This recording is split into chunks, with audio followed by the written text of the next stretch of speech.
Because we have got some golden boys. That's right. It's going to be more Vortex action, more B action combined into one. Vorti B. Let's get underway. Damn, Vorti B sounds cooler than what we're actually about to show. It is. They haven't combined to become one. They are individuals. And it is going to be here on Lipany between Rus and England. An interesting matchup. One I don't feel like I see too frequent on this map. I've occasionally seen a little bit of Rus, although this isn't one of, like, I wouldn't put this in the top 4 maps where they pick the most. England is definitely more expected. Because England is surprisingly effective on Lipany. I feel like a lot of people start to clock that, like, this is a much better map for them than Dry Arabia. Because unlike Dry Arabia, it offers flexibility. Because the issue with, like, picking England and Dry Arabia is if your opponent gets a generous generation, say that 10 times. Oh, made that joke again. Where the wood lines allow them to, like, essentially wall off half of their base just by putting a small palisade wall between two. This type of thing, right? Like, these generations happen a lot. Then all of a sudden, your job as England is 10 times harder because England's a very slow, methodical kind of, you know, raiding party. It's not French knights diving in and divying you in the face, or more accurately, Rus knights diving in and divying you in the face. Instead, you have to kind of like walk around, extract value methodically with these lombos. And let's say, like, if we use the layout of Vortex's base as an example, I ironically use the England players' base as an example. Let's say your opponent, like, palisade walls down this side, and then he palisade walls, like, here as well to block you from going anywhere past the marketplace. Then your job as lombos, like, are much harder. It takes you, like, double the distance to go around and extract value from your opponent's other side of his base, his other eco line. So I think that's where Dry Arabia is quite the coin flip for a lot of England players. And although Lipany can offer similar coin flip situations, the difference with Lipany is there's enough choke points that you can utilize yourself to go greedy. So some England players will choose to actually just fall back for a castle age timing, or maybe think about a secondary TC depending on the layout. And because you have all these natural formations of mountains and then tree lines more condensed together, there's a lot less ground you have to guard. This also means actually with a static raiding force, you benefit a lot more. Because if you're up against a cavalry type civ, they can just avoid you in open maps like Dry Arabia. It's a lot harder to avoid you in this map. And also, because of the way England plays, having something like a stealth forest in the center of the map is such a big boon. It's a safe fallback point. And usually you're the type of civ that will move out for a quick outpost. And should you get vision control over that central mass, it's very hard for your opponent to cheese you with horsemen when they can't even see what they're fighting. So yeah, that's why I prefer England. Let's talk about it from the Rus's perspective. Like, what can they do well on this map? Well, Rus have some value in that they can actually play to that natural defense standpoint we're talking about as well. Because one thing that Rus players have been doing a lot more is the multi-TC play, right? We see them regularly use the Golden Gate to buy 2 bulks of stone, getting them required TC, influx of stone, and then they save 50 wood, not having to build a mining camp, and then also the effort of going over there with villages. Like, it's a very big boom, and it allows for a very cool peak optimal timing for the Rus to go into a secondary TC where other civs can't. And this is the type of map you can do it on due to all these natural defenses. If this was on Dry Arabia, although we occasionally have seen some Rus players do it, they tend to delay the timing on it because there's so much open access to the base, it feels a little bit too risky. So I think that's actually a big play. I expect to see B, of all players, playing towards that. He's definitely the type of player that would go for a secondary TC.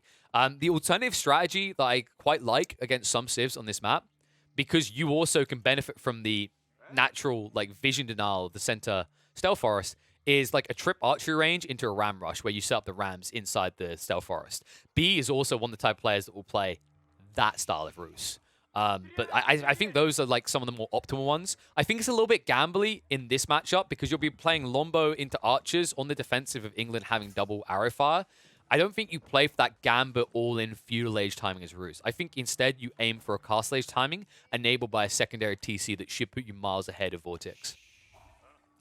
We keep talking about Lombos and all these pew-pew arrow shooters when we have to remember that we're watching Vortex. And Vortex, his England can be a little bit spicy. Similar to Mister's, like, he's not afraid to go in for something a little bit unorthodox, whether that be, you know, the horseman spam or potentially targeting out a quick castle himself. So we'll have to see what he's going to do at the opening in this feudal age. If he invests in any more than, like, 8 Lombowmen, he's looking to prolong feudal.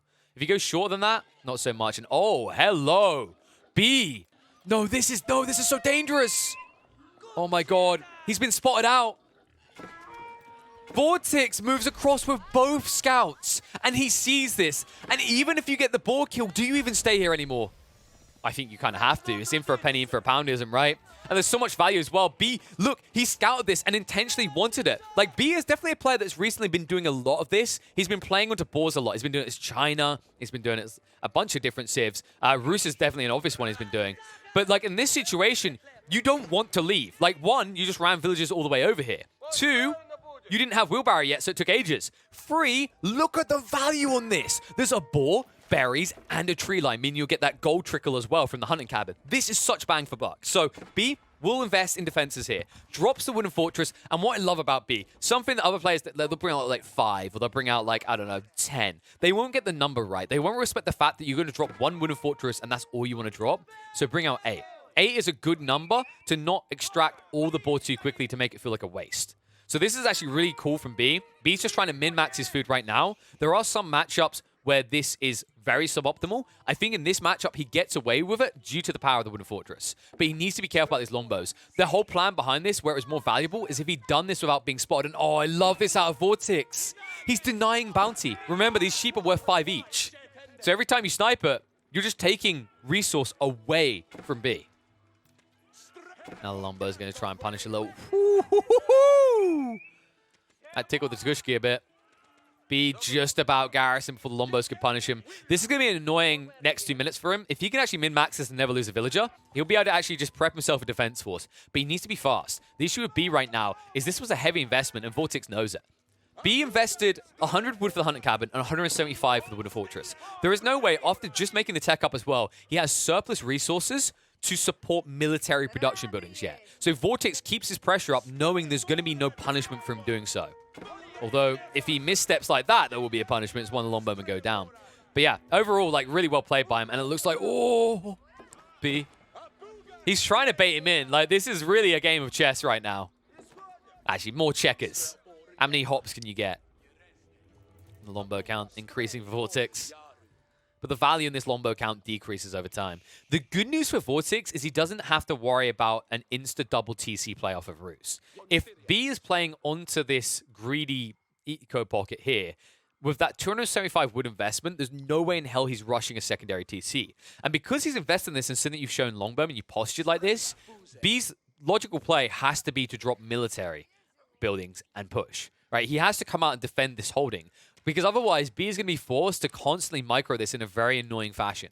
Something that, like, yeah, a high-level player like B is capable of, but it draws your attention away from doing other things. In the meantime, actually, B is going to play very greedy. This is insanely greedy. He's going for Pro Scouts now. So Pro Scouts going to look to gather up all the deer, knowing the English player will never play into it at all. And this is, like, hyper-aggressive 1TC game style. Like, you don't really see this that frequently. Like, the boar, maybe, but not usually in conjunction with the Pro Scouts. Usually it comes Pro Scouts, then move out to boar layer. This is very much something B specifically has been practicing a lot. Like, I've noticed it in a few games now. Like, other players, they've gambled on it and they gave up on the idea of boar being worthwhile. B is a player that is still seeing a lot of value in it. I think if there's any civ that would find value, this is the one. Even though it's a hefty investment to set this up with 100 wood plus 175, it's the fact that you benefit from the 75 gold tax benefit you're getting from killing the boar, and it's the fact that you gather quicker with this, you know, this total bounty system, giving those quicker harvester rates on your villages. Also, of course, you know, hunting cabin next to a wood line. Who doesn't want that? And that's something more unique to Lipany. A lot of these other maps, like Dry Arabia, tends to have the boar away from tree lines, so you wouldn't get the same level of value. This very much feels like a Lipany-specific thing. And I wonder if B done this intentionally or if this was a knee-jerk reaction. Because the interesting thing about B is he tends to be a kind of planned out player. Like, he has a strategy in mind, and although there'll be some adaptations when he goes in the game, like, there's a key overarching strategy that he looks to execute. And that won't change for the first 20, 25 minutes. If he hits a wall, obviously, like, adjust as best you can, but he'll try to double down where he can as well. Whereas other players are a little bit more methodical, like, in the moment, right? It's more about how they layer their tactics together to create, like, a whole strategy. B's more that guy that likes to kind of plan it all out to begin with. And there we go. So now the horsemen are coming out. This would have been part of the plan after you saw he's up against England. It's just logical. Like, you're going to need some archers. Also, you know, it does play well later in the game if you switch over to knights. Of course, against England, knights is a little bit gambly because they're always going to be going on the spears. But right now, the spear count is not that healthy for Vortex. He's starting to push out a few now, understanding the timings. The issue I have here is B's kind of outmassed him now, right? Like, although the numbers right now are in favor of Vortex, it's the production buildings. It's double stable, triple archery range, compared to 1 Rax, 1 council hall. So basically, we're talking about 3 versus 5 military production buildings. That's going to be a stinger. And the timing on this might work to Vortex's disadvantage. Moving in with the Ram now. Remember, this wooden fortress is very healthy at 2k HP. Burning down the hunting cabin would be a nuisance. So I'd love to see Vortex open up with that, but instead, I think he's just going to tunnel vision this, and I don't think he's going to get the value. There's enough time bought. Like, look what's happening. B's riding out now. And you also, now you're under fire from the wooden fortress, right? So it's very hard to try and protect this Ram when the horsemen ride in. Horsemen moving in. Archer's not showing just yet. I love the restraint out of B. He doesn't want to reveal that he also has archers in the composition just yet. He wants to give Vortex the rope, right? He just wants to have him overinvest in spearmen, now seeing the horsemen, and then have archers zerg in, outmass the lombos, deal with the spearmen, and then with this many horsemen, you just completely envelop the lombos. And there we go. That's the better choice. Vortex should have done this to begin with. He finally adapts. I like that he's understood this on the second go-in, because now just killing off this hunting cabin is really painful for B. It's going to deny him the passive gold. He's going to have to replace it for 100 wood. And all it required was 2 taps. However, moving in. Scouts commit themselves. Burning this down quickly. Wrap around. Horsemen arriving as well. Archers moving in. Spearmen are going to reveal themselves. Vortex peeling back with that Ram and with the Lombos. Lombos revealed now as the horsemen do gap close. And the scouts in the mix make this very hard for the spears to hit the right targets. They're wasting so much fire onto the scouts. And it means the horsemen are getting good bang for buck. Archers finishing off the few remnant spearmen here. Meanwhile, the Lombo count decreasing. A second Ram was being built here. Vortex probably going to have to cancel that. As too much ground given over, Vortex's Vanguard is going to fold. And a big lead now for B as he floods through, catching the trickle of troops, trying to retreat away. You need to be careful as well. Vortex, like, I mean, in some ways, fortunately, this happened now instead of a minute later when his whole wood line would have been exposed. But it's still annoying. It still now gives B control of the center mass. And we said about the importance of the stealth for us, right? If anything, B, yeah, this is probably best case scenario for Vortex. If there was any opponent he could be up against in Lipany and this wouldn't hurt too much, it's Roos from a staging point perspective. Because Roos are unlikely to now move forward and drop a wooden fortress at this stage of the game. It's too pricey. It's not the 100 wood of different civs. It's 175 wood. So that's the redeeming factor. And that means Vortex instead will move out to give himself a soft reset point with an outpost here. And that's a fair point. Like, if Vortex had put an outpost down sooner, how different would this fight have been? With that network of castles buff, with the additional attack speed, like, how many additional pokes with his spears got out before they died? How many additional arrows would have been fired by his longbowmen? How close would this fight have been? And how costly would it have been for B, even if he still won?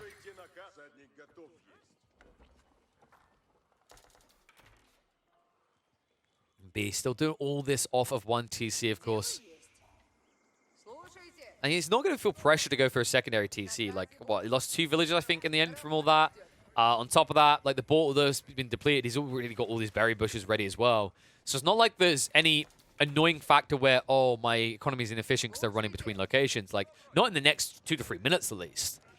And 2 to 3 minutes is really all he needs after one good fight to get in and expose Vortex's economy.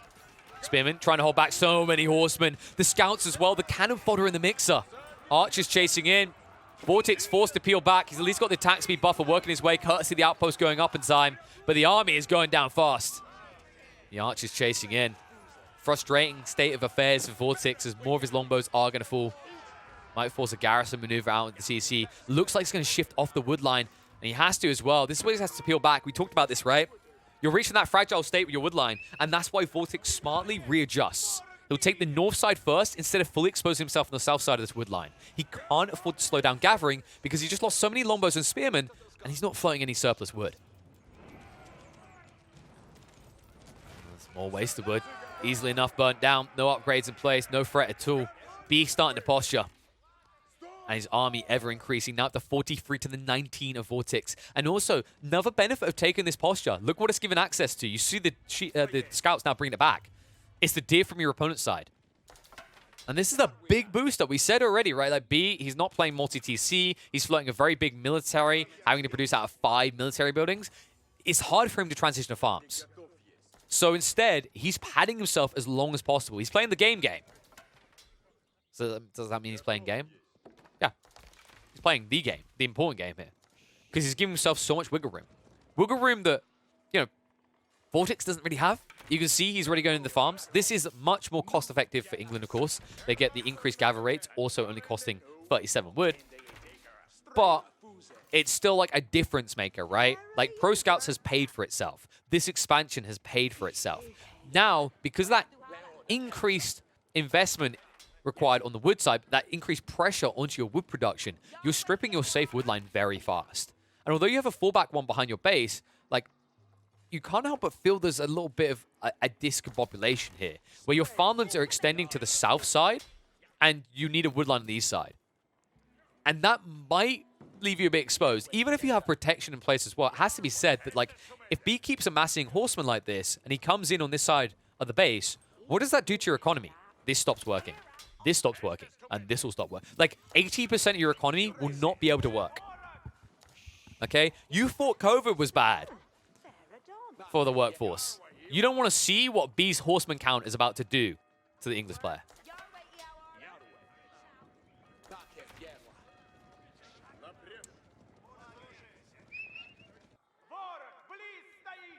And all the while, so chill in B's base. You know, they're just little worker bees. Meanwhile, the soldier bees. And there is a lot of them are ready to rock and roll. Vortex still being outmassed 56 to 39. And B confident. Like, look, he doesn't have to go in. Look what he's doing instead. Tech up. Just about ready. Vortex still not ready. Nowhere near ready, in fact. And he might have a feeling that B's doing this, but he can't know for sure. Like, you kind of have an inkling that if your opponent isn't going to dive your base, he's waiting on something. Must be a tech up. But you won't know whether he's there yet. And also, because he's been kind of doubling down the army count, you might not think he's there yet. But the detail that's mattered is how bad the fights have been for Vortex. Every time B has been taking favorable trades. In fact, when we look at the military count, you can see it. It's 45 to the 30. And although you can say, oh, but horsemen are more pricey. Yeah, but like, how many horsemen have died? Like, here's a counter argument. A bunch of scouts died. How pricey are scouts? Like, if I compare that to a longbowman, a longbowman's costing you 90. Scouts only costing you 70. And there it is. There's the second TCB. It's full greed. And for good reason, folks. B, he loves late game. If it drags out, he's very comfortable. He's a very exploitative type player. He can take this as late as possible. And he even finds the juicy high trade house. Between two tree lines, 164 gold per minute. He's floating. Right? He's soaring high in the sky. And Vortex, these longbows have a lot of range, but I don't think they can fire that high up. Although he will begin to tech up himself, look how defensive it is. B has read this perfectly. The scout spots it as well. He's confident. B can drag this game as late as possible now because he has the eco scaling in so many ways. In fact, when we look at the income per minute, Vortex fans are screaming right now.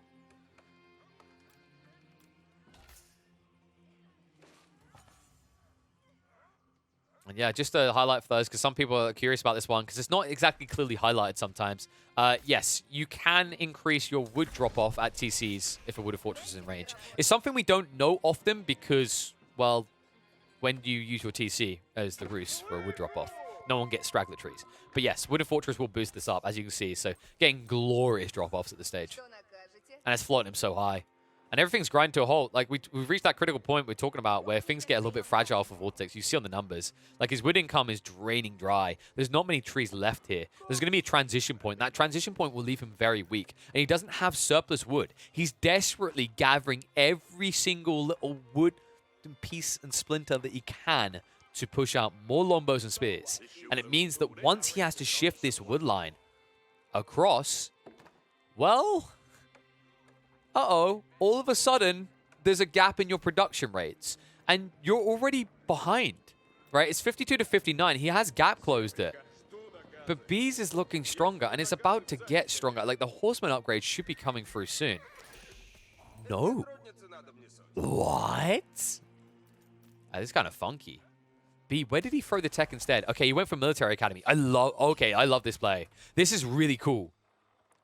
Look on the other side. Vortex hasn't done this. So we talked about the outproduction being an issue, right? The gaps in your surplus resource to produce. And now, not only has your opponent got more military production buildings, but now they're going to be producing 25% quicker. This is pretty ballsy out of B. And it's all because he's floating so much food and wood. The whole concept is I can't spend it quick enough. So I need more units. And you can argue build more production buildings, but like this is kind of like the critical mass point. Like if you're able to increase the production rate by 25% and you've got 5 buildings out already, that already starts to pay for itself.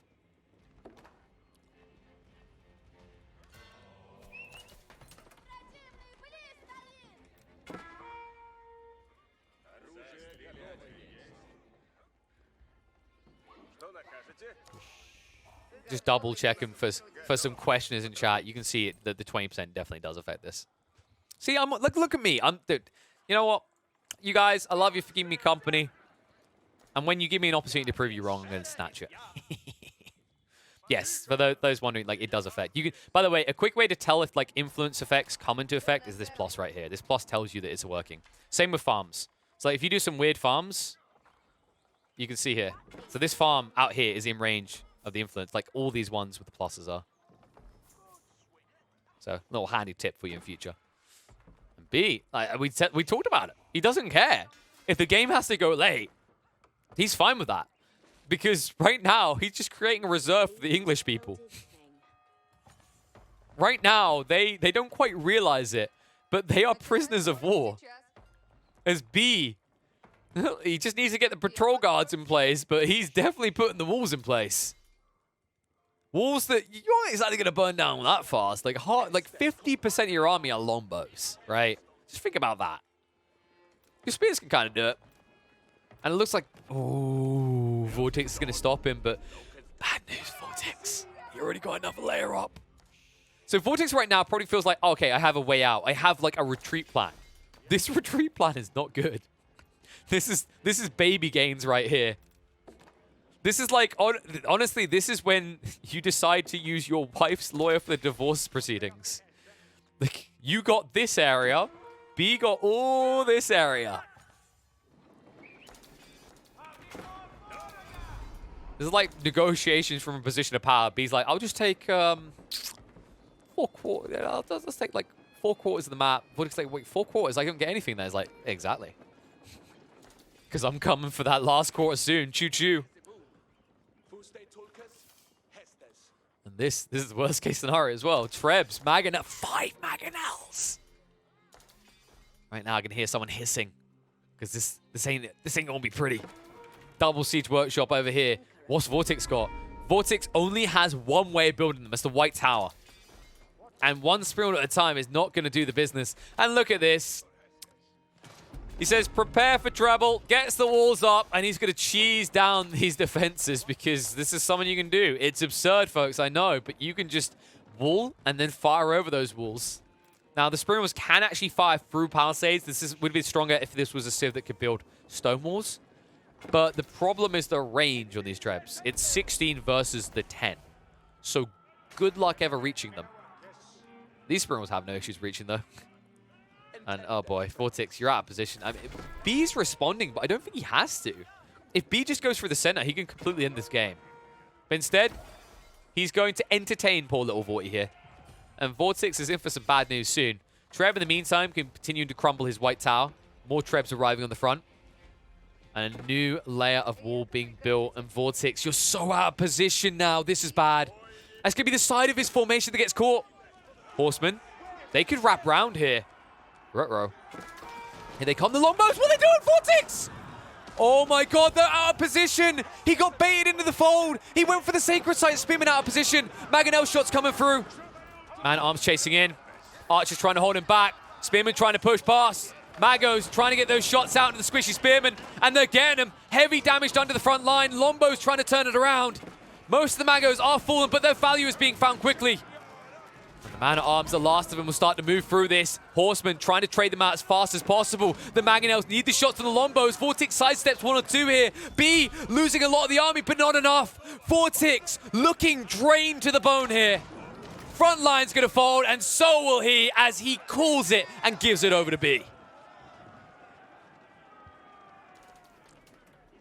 Oh, B, just so surgical. No rush. He understands any gambles he has in this game are done in the first 10 or 15 minutes. He builds up his stake, he builds up his empire, and then asks Vortex to come make it crumble. And when Vortex is unable to oblige, all he has to do is go into autopilot mode. That's the difference maker there. That's why Vortex GG's out that fight. Even though the numbers look like they're evening up, even if at the end of it, like maybe B has 10, 15 units left, what does he have after that? What can he do after that? Nothing. There's literally nothing left. He's running out of resources in his area. B has outscaled him. He's out-teching him. He's beating him to every possible recovery point Vortex has available to him. That movement out on the south side was a last Hail Mary. And when Vortex sees it fails, he understands the game is done. B, just so surgical, though. And I'm excited to see if he's going to try more of these ball plays, whether he thinks it's worthwhile when he gets into the Golden League. Because I have seen some very mixed results for him. He's a very experimental player, though, and I think this is one of those experiments that paid off. I think Lipany might be the map, especially as the Rus, where going for the ball is a game changer. And he's definitely making it look that way as he stops Vortex.